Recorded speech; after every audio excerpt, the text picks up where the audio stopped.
You also want guys, this Houston Sports Talk back into the video into the Los Angeles Clippers are waiving Jordan Miller. Jordan Miller, who has played the last two seasons for the Clippers in 2024-25 season, played 37 games, averaging 11 minutes per game, averaging 4 points per game. Also played really well. Didn't play much, but played really well in the G League last year when he got opportunities in the G League with the Clippers squad in the G League.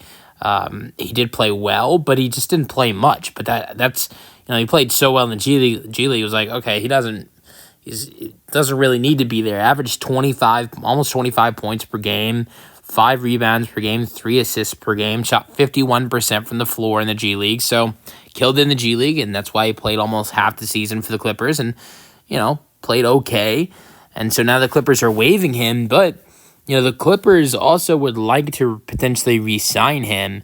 We'll see if they do, but Jake Fisher said the Clippers have released Jordan Miller per sources. If he clears waivers, Los Angeles still intends to keep him as a part of the organization and play Summer League.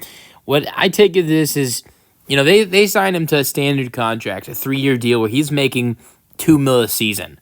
I think right now the Clippers are trying to make roster move, money make money room right now to get Bradley Beal on their roster. If Beal ends up getting a contract buyout from the Suns, we saw that's why they traded Norman Powell in that John Collins deal. That was a little bit of a salary dump. Because Norman Powell was an expiring deal, was making good money.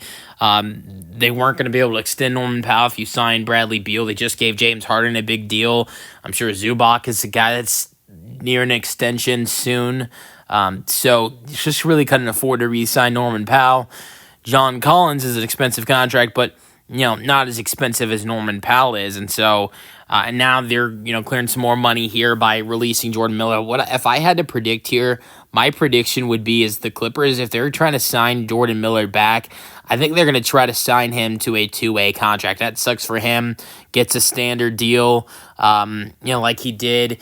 I don't know. I just, like I said, if I had to predict, he'd be coming back on a two-way contract, which is what he was on a good part of last year and his first season, 2023-24 season, but then got the standard deal, late in the season. So it sucked for him if he has to go back from, being a standard guy, standard contract guy, which is great, and it's hard to do, get to that point when you're, a 48th overall pick, and then, you have to go back to being a two-way contract player. So let me know your thoughts on the roster move for the Clippers in the comment section, and peace out.